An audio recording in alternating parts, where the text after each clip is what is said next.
welcome to Arise Africa. And yes, it's a great Friday morning, and it is the first day, or rather, the first Friday rather of the week of the month of November. Great, I'm Boye Mark Anthony, and I hope here in Warri it has been very, very cold and rainy, rainy, and yeah. So, Chichi, great to have you. Oh, thank you so much. How are you doing today? How was your week? I need to ask that. Well, my week has been great. Awesome. But we can see it in your face. The glow, right? Right. So how was your week? Yeah, how not is it? Not bad. I was just a bit tired. You know, just work, So much stress to do. and all. Then there's this bad road leading to my area. You know, we keep talking about bad roads and all. So it's actually causing a lot of traffic jam when going home. So it's not easy at all. Absolutely. Actually but they're working on it though. So let's hope. Well, the part of town where I am, I don't go through a lot of hold up. Yeah. But I actually had, had a stint with hold up yesterday, and it was terrible. Crazy. I mean, you appreciate when you're staying. I'm telling you, being stuck in traffic was crazy. I don't think I've really had that experience for a long time. Yeah. Really crazy. There was nowhere to go. This way was jammed. The other way was jammed. Everywhere was jammed. And I was just thinking to myself, how am I going to handle this one? But I think it's would I say part of what happens even in developed countries. Yeah. It does happen as well. Once in a while. But the thing in Nigeria, okay, like people in Lagos will testify that it's every time. It's now part of their lifestyle for some of them. If I were to stay in Lagos, I think I would probably have my earpiece. Yeah, have it all the time, because the hold up is like crazy in that part of Nigeria. And then the noise and hustle and bustle and everything. All right, let's move over straight up to the segment of a newspaper review. All right, so Chichi will allow you to do the honors. Yes, thank you. Okay, so we're going to begin with a Sunday Punch, and we're talking about October 31st. And the major header says PDP convention, ex-SGF ICE presidency, governors dump Oyilola as deputy chair. Ex-Ocean governor banks on non-PDP states delegates for victory.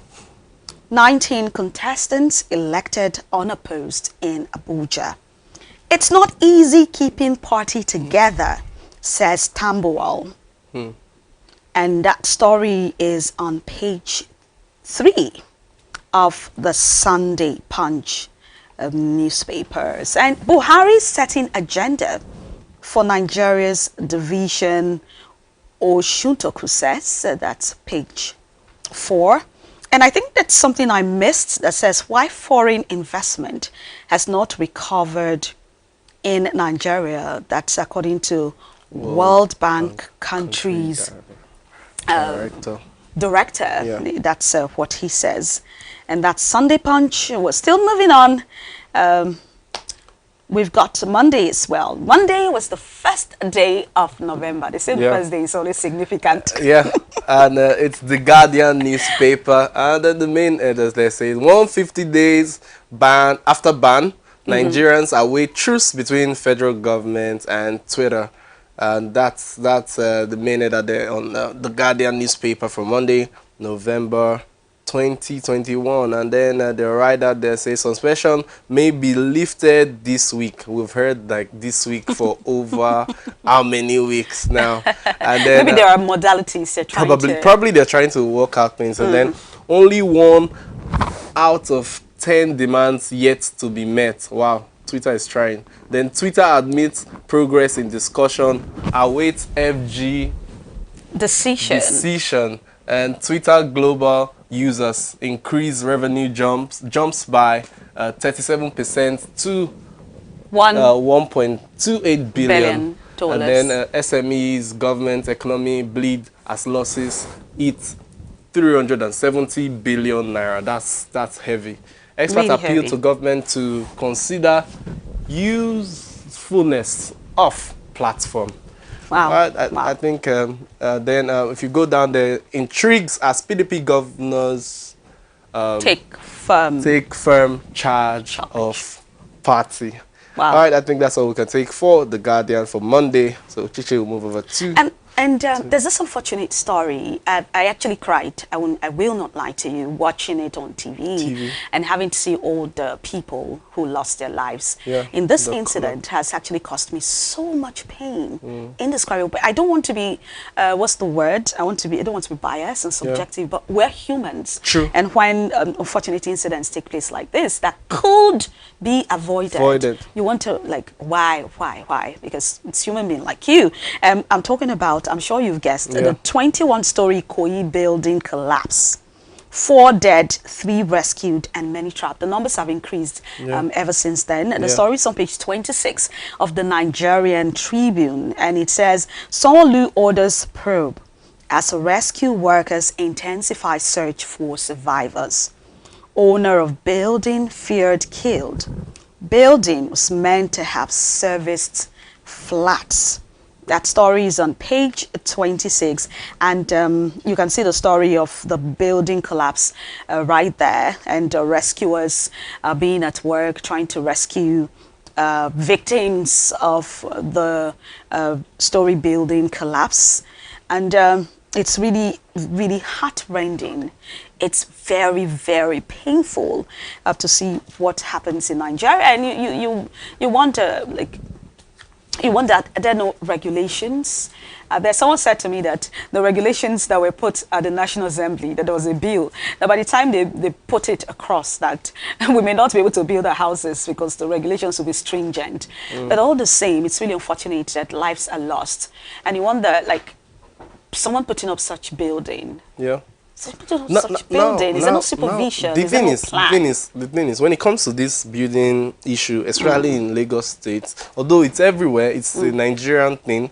I don't know. I feel that the government do not really do their job when it comes to this, because their concern is probably when you just pay the necessary tax and all that, and then everybody just turn a blind eye. And you keep paying yearly. You get exactly the fact that you are servicing whatever it is that they want you to do. Because another thing, I don't know, what we could not really find out is, was that building a 21-story building from the beginning?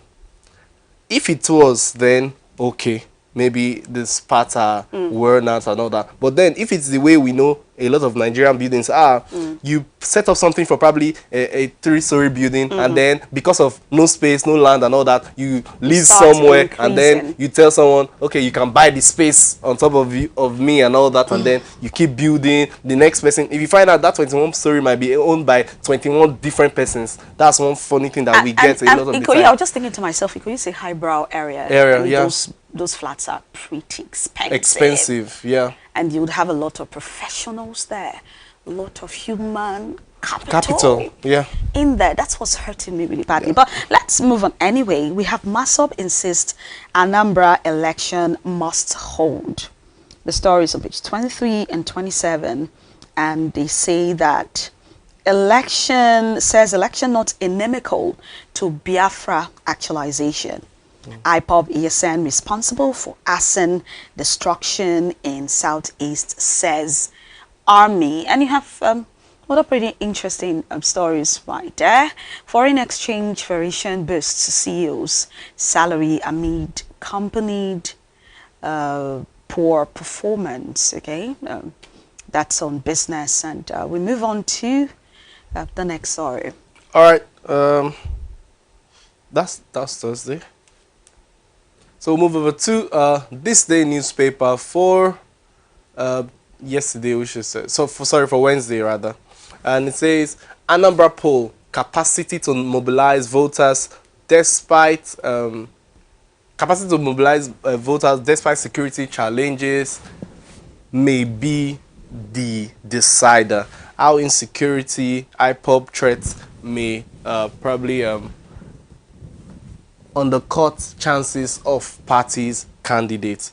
Now, you know, when it comes to this Anambra poll issue, I feel I've heard a lot of stories you get about the fact that there are ways that these guys want it to be done. The IPOB wants people to sit at home, but then I don't think that it's the right call in any way, because you are doing yourself a disservice by not going out to vote and all that. So when you are telling your people not to come out and all that, you are not really helping matters at all. All right, that story is in page 10 of the This Day newspaper. All right, and then we move over to the top there. You say furious Sanwo-Olu visit Ikoyi building collapsing, suspend last BCA GM general meeting. Say set up panel of inquiry as death toll climbs to 19 and 9 rescued. IGP visit site. Humanitarian minister mobilizes NEMA. Then Bajabi Amila others condole with Lagos government. Another building collapse in Lagos. And that story is also in page 10 of the This Day newspaper for Wednesday. And Daily Sun for Thursday says, at the top right-hand corner of the Daily Sun says, Anambra, U.S. threatens visa ban on election violence sponsors. And it says INEC vows to prosecute offenders, vote bias, abolishes incident form. IG orders withdrawal of security details around politically exposed persons. The story is on page 13. I'm pretty interested in Anambra election. It's like the major headline for this week. And you have red alert in Abuja. Soldiers mount roadblocks, conduct stop and search over feared planned attack. Business activities grounded as troops look for kidnapped lecturers. Again, gunmen attack Uni Abuja. Really, really sad. Really sad. Lagos building collapse. More heads to roll. Sanwo-Olu, that's the governor of Lagos State, saying that he's giving panel 30 days to submit report as death toll hits 29. Tension in Ikeja over gas leakage. Why would there not be tension? I would run away from that area. You should actually. Everyone Definitely. should really do the needful. All right, we'll move over to Friday. The Punch newspaper for today, Friday, November the 5th. And then Ikoyi building is also still in the news. Developer friends corpses recovered.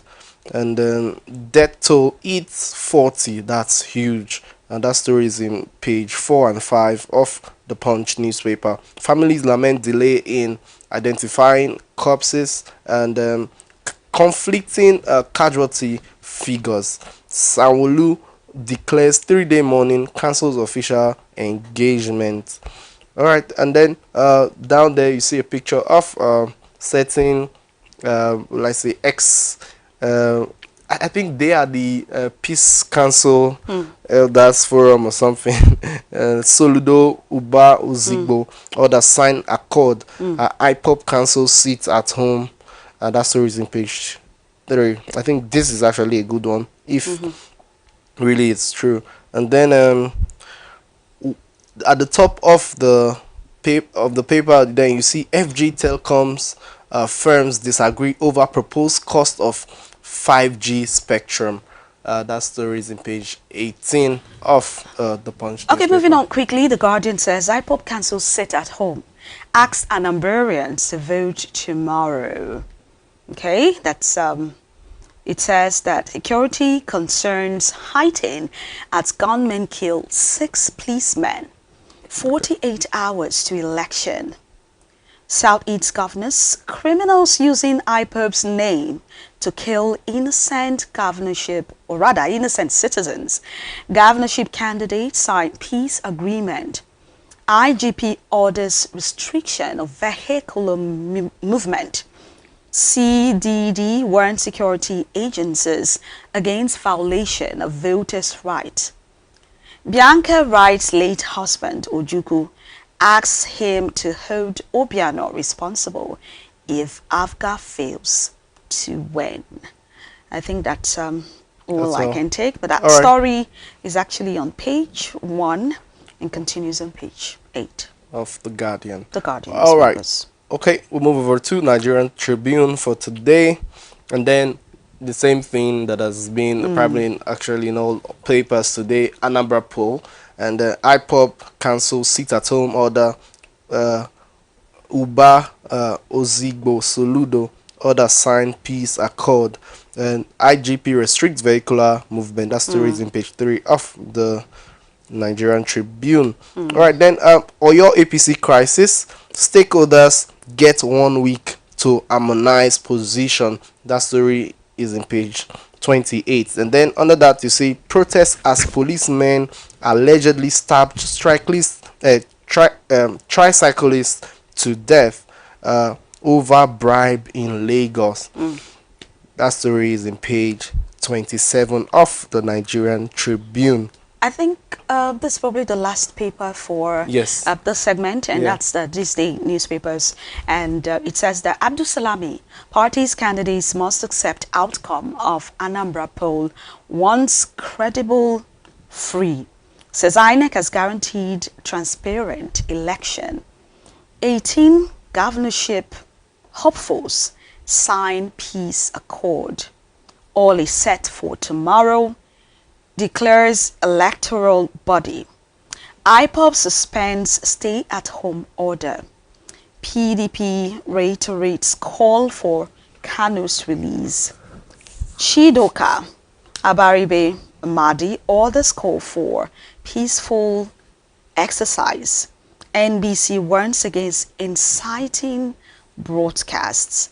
And that's there's a story on the front page of This Day newspapers. And Britain approves world's first COVID-19 pill. The story is on page 5. And I believe we've stayed long enough on this to give you all the major headlines, what has taken place this week in Nigeria. So for now, we're going to take a little break. And we'll be back for more in social media buzz. Stay tuned.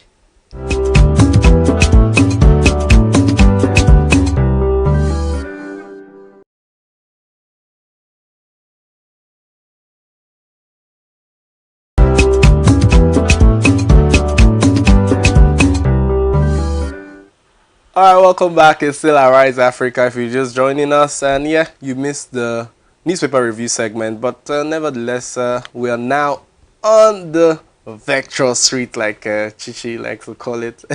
And it's social media buzz time. And this week we are looking at one very interesting story. Yeah, a young lady, a 9-year-old for that matter, 9-year-old Nigerian who is the current youth champion in chess, actually, of the chess game. She won it actually in September for the under-10 category. And then now she beat a lot of persons as well to actually get this. And this post was from Wakajugbe. Then it's a Nigerian youngest gold medalist, Deborah Quickpen, that's her name, who is 9-year-old Ijo from Bayelsa State, has emerged Africa's youth chess champion. And then the 9-year-old Bayelsan-born chess prodigy amassed 8.0 points to beat Tunisians Houssani Abba in her 9th game. So now that was actually in, what's it called now? In September. Okay. So the good thing now is the Bayelsa State governor some days ago actually brought this girl a great surprise. She went to meet the governor, and then I think you see the pictures. So she got a very warm welcome. And then they promised her some certain things then, so now they've actually met the gift. And one good thing is, if you check it out, you find out that what the governor said, Governor Diri, is saying that they will be giving her a scholarship as well as to take over expenditures from now to our university level. Wow. So it's a good thing. Everybody was just pouring a lot of congratulatory message and all that. And then the good thing is, he said she has the choice to actually choose where she wants to go, what she wants to study. You get, she has the choice to choose that. And it's a good one to Deborah Quickpen. So, Chichi, what do you have to say concerning this? Because there's... It is. I mean, whoever, you know, distinguishes himself or herself Yeah. in the area where, you know, they have expertise, Yeah. expertise, like they say, Yeah. it's worth, what do you call it, recognition. So that's great. All right. Okay. But what I usually say is we always like to jump into the trend. Yeah, okay. I know why you said that. But then it's good to see people like this just being, the government is supporting them also. So it's a good one. It's a good one. All right, so she's 4 million naira richer now. That's a good one. Thanks to the governor of Bayelsa State and Governor Yes. Diri. All right, so we'll move over to the second buzz. Now, this one is actually a funny one. And then it says, Mom furious over...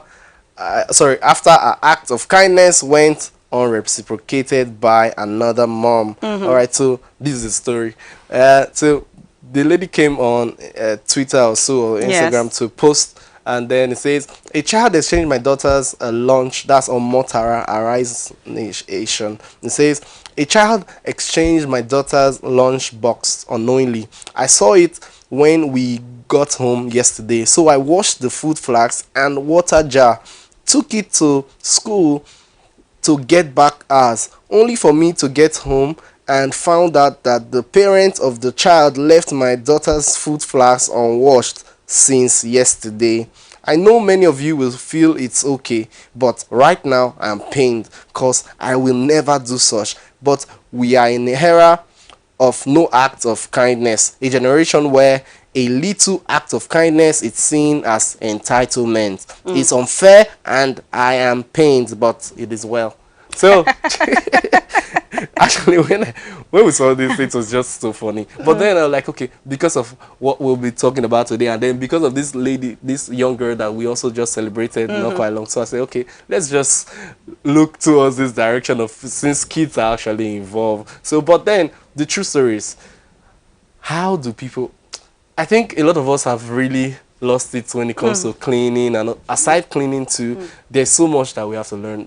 There are certain things you just have to do. How will you see that and you just leave it? Just leave it like, okay, Like it's not my daughter's or not my son's stuff, so give it back to the owner, just like that. I don't know. I don't know. But let's see what people are saying on the virtual street. Like we say, Evelyn XS says, let her see the clean one and allow her conscience judge her. Common sense is not common. Is she really going to be moved? That's another question. The C style says some people not too neat normally. Forgive her. Nisi Love says you may be expecting much from someone that washes plates only when she needs them. Okay, well, it's that's true. another point. There are people like that. It's only probably, maybe even her daughter, it's only when she wants to go and get your food fast, want to put food in, like, oh, it's not washed, so you just quickly wash it. So it's not her fault. Prince Will Aji says, there is no need to feel bad. You did the right thing. You are good because of who you are and not because of the way others treat you. All right, Tony Frank says, no vex too much. And no stop to do good, because others no reciprocate. Your good deeds someday go fetch you good fortunes. I totally agree. And then Checker says, LOL, that's laughing out loud. It says, everybody's not you, won't act like you, and won't behave like you. And it is honestly their problem, and on them, not you. Know this and know peace. Lil Sweetex says, if the world was still as it should be, this woman shouldn't be apologizing about being furious because of something that isn't right nor fair. But these days, speaking your mind can ruin you socially. Everybody has become so sensitive and yelling about mental health, using mental health to get away with doing nonsense. All right, I think that's all. That's all for social media buzz. And when we'll come back, we'll be going into the crux of the matter. Stay tuned, Arise Africa. We'll be right back.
De Bruyne, the Belgian imports into Man City have signed a new contract extension with the club. Mega prediction: Chelsea and United.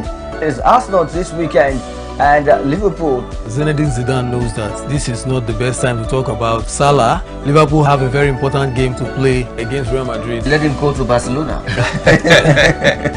I repeat, Mourinho will never accept. Now you have so many attacking players in that team.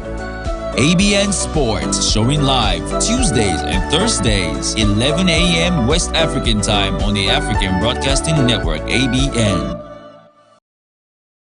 I am really excited today. You know what? Because Mama helping you. I'm telling you. We love people hugging us. So this helps the body to feel safe. We are all leaders in our own right. Who says you can't even find someone who will love you better? Makes you focus, drives you. It shows you an agenda. That's right. Awesome. Mama Helen and You with Dr. Helen Orish-Jaffer, showing every day at 8:30 a.m. and 6:30 p.m. West African time on the African Broadcasting Network, ABN.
All about the Word of God. Welcome to another episode of Soul Connect. That you will set the captives free because the anointing is on you and you'll be a Holy Ghost troublemaker.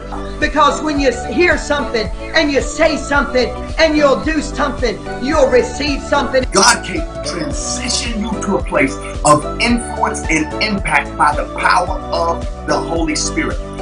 Join us and So Connect on the African Broadcasting Network, showing live every Thursday at 6 p.m. West African time.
storms of your life, peace, be still.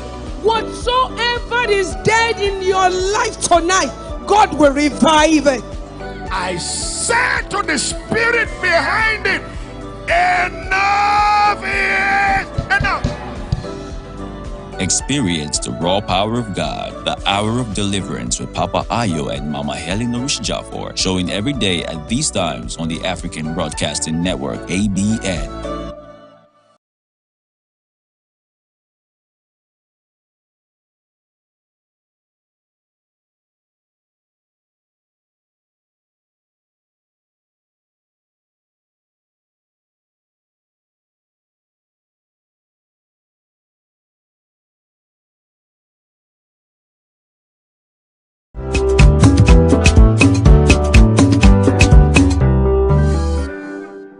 Welcome back to Arise Africa. Many are advocating that, of course, skills acquisition is very important, but most of all, it's essential to catch them young. They say it's more effective when they're younger because it kind of resolves a lot of problems ranging from economic and psychological. Well, today we have someone who calls herself a skills motivator. I met her once in a special program and I saw a wide range of beautiful things that she has groomed young people, talking about adolescents, to do. And this blew my mind, thinking about the capability of these children to learn new skills and to master them, of course, and be very useful in a society.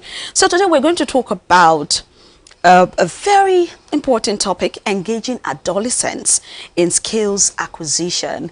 And right here to talk about it is the skills motivator at MJ Bertrand Skills Acquisition Place in Warri, Delta State, Nigeria, where she says attitudes are developed and skills are discovered. She's no other than Mrs. Jane Mejebi Oriwere. It's so good to have you on the program. Good morning. Welcome. Welcome. Good morning. Good morning. Good morning. All right. So, welcome to the program. So, we want to know, what exactly do you do? How does it work? What exactly? Just tell us a bit of what you do. What I do, I'm a skill motivator. I motivate mostly adolescents to acquire skills. Those, there are some skills that are innate. Those that I know that they have those innate ones, I try to develop them. Not just the skill, their attitudes. You might have a skill, you don't have the attitude, nobody will come close. So I try to motivate them to acquire skills for their better tomorrow. Better tomorrow. So we're going to start by, would I say, we always like to define the rudiments or the terms. I mean, for someone who doesn't really understand, to be able to say, okay, I know what they're talking about. I can identify with it. So what do you see skill acquisition? What do you see it as? And what's the range of, we're talking about adolescents now. What's the definition of who an adolescent is?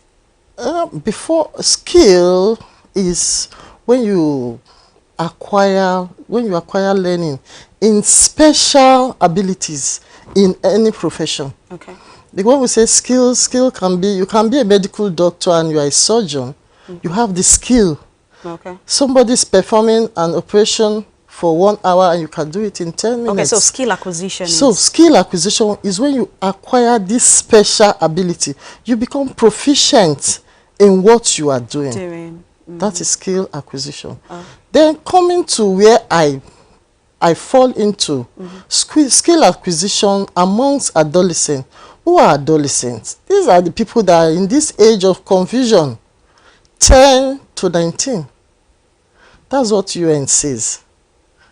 They are in this age when they are no longer children, they are not adults. They are in this age where their physical and psychological changes are rapid. They are confused. They don't understand themselves. They don't know what is happening. At times they act in certain ways and people are saying, do you think you are a child? And sometimes, okay, they want to be adults. Do you think you are an adult? So they are in this state of confusion. That's the state where we say they are teenagers. They are not adults, they are not children. They are becoming more conscious of their bodies. That's when the physical changes are, the girls are developing breasts, the boys, the girls, they now enter into the stage of menstruation. The boys, they now have wet dreams. Their voice are now deeper and louder, those of the boys. And they're becoming conscious of who they are. They are becoming conscious of things that can happen to them in the future. They are now becoming conscious of what the future can hold for them. But they are confused. They don't know how to get there. They are afraid. There's anxiety. There's hopelessness. So they need adults to guide them. Okay. That's where you come in now. That's where I come in. So now with this, what do you say is what example do you feel that these people in trying to make them not to be confused? Let me use your word now. Now, what areas do you feel that young people, especially adolescents now, teenagers, should be trained in as well? Yeah, should be trained in the area of skills or general training. The first one is education. Before you acquire any skill, you need to read and write. Because in every skill you read, you write. True. If you are going to take measurement, you have to write.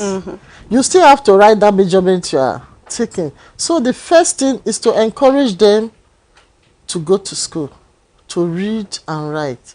The second one is to use their hearts. So we are not talking of their head, that's the cognitive one. They have to read, they must have to read and write. The world that we had now.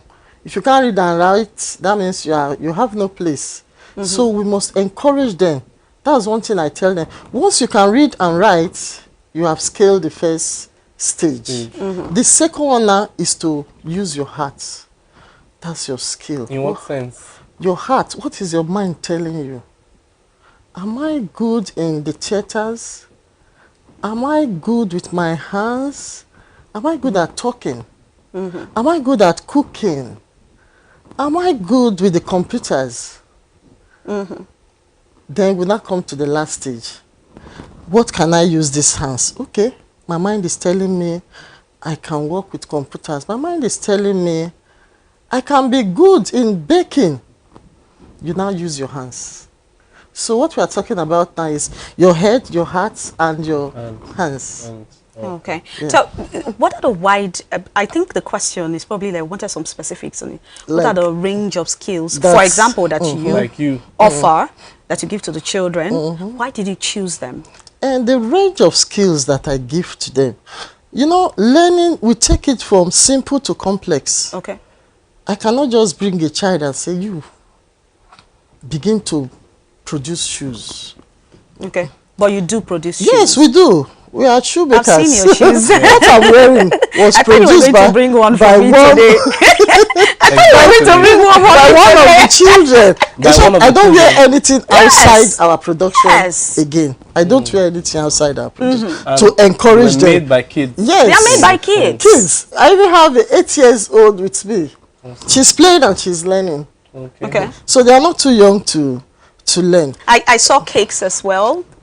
Those are like what I wanted to say. I say it's from simple to complex. So what we do, we want to go into catering. They are used to, they have kitchen in their homes. They've seen kitchen, they've seen their parents cooking or people cooking. So they are used to that. Because some of them will say, it's catering I want to do. So it's, you know, these days is makeup I want to do. But that might not be their passion. So what we do catering, we do makeup, we do a tie, we do adire, like what I'm wearing, we do fascinators, we do shoes, we sew, we're into a lot, we do bridal fans, we bake, we cook. Now I got to find out that it's not like you're really passionate. You're passionate about doing it for these young people, not because you're doing it to make money. I mean, that's the reason you're here. Anyway, that's the main reason you're here. Yeah. The first thing is passion. I have this passion. It's like you have so many things in you and you want to download. You've downloaded. You want to upload. Now you want to spread it. You know, those days people will say, I know this, I know how to do this medicine, but I'm not going to tell you the secret. They're gone are those days. Now, if you go to the internet, everything is there. And I have these things. I know most of them. I want to spread it out to the youth because they are the future. I want us to begin to build their future now. So that's my passion. I want in the next 10 years, I'm passing through an establishment and I will say, that is my product. That is the satisfaction and joy I'm looking forward to. So that is that's the driving force that is pushing me. That's the passion. Do you know that someone says that if you don't, the youth that you abandon today is they're going to haunt you tomorrow. Of course. Exactly. They're going to be the armed robbers. Of course. They're going to be the whatever in society. But when you put, you put attention on the youths and you do all you can, to make sure they are better people for tomorrow, you're ensuring that even your life is protected and your children's lives as well. Exactly. You're safe. All right. So now one question I want to ask is, now you said something about education, educating these children as well. They have to be educated. So how do this work? How do you guys now work? Because now and then I need to also find out, is there a way you used to recruit them? Is there a plan? Is there like, oh, you go into the slum and then you pick them, or anyone that's interested can just walk into your establishment, and then now, because we are asking all these questions in bit so that because we are almost out of time, and then the question now is, how do they balance it with their studies? Because what time, how is it like? Is it like they are working with you all through and all that? So how do this education balance come in as well? Of course, all of them, they are in school. Everybody? Yes, wow. They're in our regular school. Okay. I don't just pick them. Some are children that I've taught.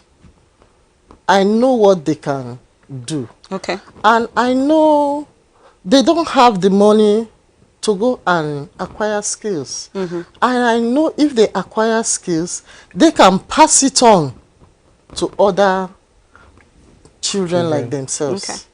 So I now pick, because it's not just, and I know that they have interest. Because when you say, I want to teach this, and they're like, when will you start? You see that they are ready for what you want to give. Yeah. Because you might say, I want to understand. So we tell you that, me, I don't want to be tailor. You are bringing needle and thread. That's not my... So we say, I don't want to be shoemaker. When they see you with... But they don't understand. Like I tell them, you are not a mender. You are a shoemaker. You are a producer. Some of them... It's not a derogatory term. It's not. It's not for illiterate people. So I have seen that if we leave these children, they have so much time with them. Okay, so you're saying that you recruit them from those around you for yes, now? From those that you've taught, that you know. Yes, that I know their abilities. And then what about the school? I think he asked the question about... And then the next question is, how do I... get them to balance with their regular education? Good. We started, to propel them, we started during the holidays. That's when you can really get them full time. So we started during the holidays. Although, holidays period, they are supposed to enjoy themselves for some hours. So we use some hours. But now that school are on, we are talking of skills.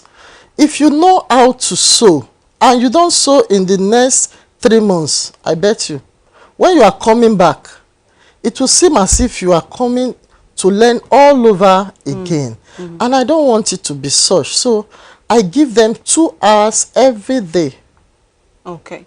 2 hours every day. You must do something with your hands. Okay. Is it in your place or? I have a place. Okay. Yes, I have a place where we like a workshop. Okay. Where we have different departments.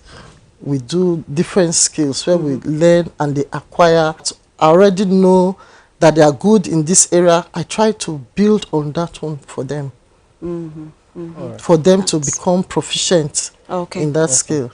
Like how many sets have you graduated? I'm sure you have a graduation time. You have people. For now, ordinarily, I started from my house. Wow. Yes. That's passion. Yes, we started from my kitchen. I had 5 children. You know, they would come today. Sometimes they would come and tell me, we are going to, let's do spaghetti and meatballs. And I'm like, where is that coming from? Because I know in their homes, they've not eaten that. So where is that coming from? And I would say, do you know how to do it? I said, I know how to do it. I said, but where did you hear? He said, it's in the cartoon. In the cartoon they've watched. I said, okay, so we are going to do, you understand? Yeah. We are going to, so we started from my, like a play thing. Yeah. And I said, there are other things I want to add. My kitchen will not be big enough for us to be doing shoemaking, fascinators, doing makeup, and so I had to move out. And the numbers now increase. So how long have you been doing this? So we are about 6 months. Okay. But back, we started in 2019 in my house. Okay, so you're doing it within the confines of your ability. So how do you think this can expand? Because obviously it is good. Yeah. So how do you think it can expand? How do you think government, NGOs and individuals can come in to, you know, make a difference in this area so we can have more kids being trained? Yes, that's my passion. For more kids. I'm looking at a situation where in every school, I have about 30 children. In every school, children that are learning, are acquiring skills. That's my picture for now. And I'm thinking of going into the riverine areas to teach those that cannot come out. I'm thinking of going to meet them there. Because they are still part of the society. They are part of our system. Someday they are going to come out. And where are we going to place them? So I'm thinking of, but with the capacity I have now, it's just in my head. It has not manifested. So what I'm thinking is funding. I've reached out to some people, to some communities. But you know, this thing is passion. And it comes from inside. Some people don't understand. They don't understand now, and they want to understand in the future. It will be too late. Yeah. So what do you think government can do themselves to create more opportunities for this young children? The part of the government, if you look at this 6334 system of education that is supposed to be on ground, skills are embedded, but it's not practical. There are no equipment, there are no laboratories. So what are you going to teach? And in most government schools, you know, parents too, they cannot afford. When you tell them to buy materials for their children, they will say they've not eaten and you are telling them to buy all they want. Let them just carry one notebook and go to school and write whatever the teacher has placed on the board for them to write. So the government has to do a lot of funding and try as much as possible to really go into this 6334 policy, what the policy says, and practicalize it. Absolutely. And parents have a role too to make sure that children get skills at this stage. All right. Absolutely. I think, thank you very much, Ma. We know that if we give you more time, you still keep She's got so much to talk about. I think we're supposed to see a bit of most of the work that your place has been really doing, some certain stuff. But anyway, probably next time we'll get to see those pictures. Okay. All right, and then we thank you as well for coming. Thank you for having me. Mrs. Jane B as well for coming in today. We say thank you very much, and then we identify with what you are doing, trying to take these kids, a lot of them out of the street, trying to make them really focus. Really, that's what you made us understand now. We say thank you very much. Thank you for having me. All right, and then to you, our beautiful viewers, thank you as well for joining us today. And yeah, that's all we can take for the show. And don't forget that this week, something big is happening in Word of Life Bible Church. It's Jubilee World Festival this weekend, and see, it begins on Sunday till Monday next week. So do not forget to join us as well. All right, I am Boye Mark Anthony, and yeah, don't forget that as well that Arise Africa is open for sponsorship, so do well to connect to us on all our platforms as well. All right, Chichi. That's it. That's it from us this week. We hope to see you again same time next week. Thank you so much. All right. Bye for now. Bye for now. He is the king, and so I'm a king. Be in control, and I'm in charge. There is power upon your life. The glory is upon your life. The anointing is upon your head.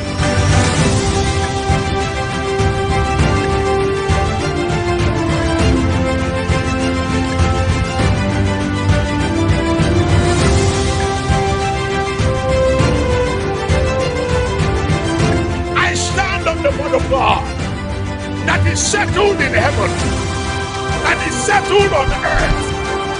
I proclaim the word of God. You cannot stand against me. You cannot stand against me. Greater is he that is in me than you that is in the world. I address the storms of your life. Peace, peace.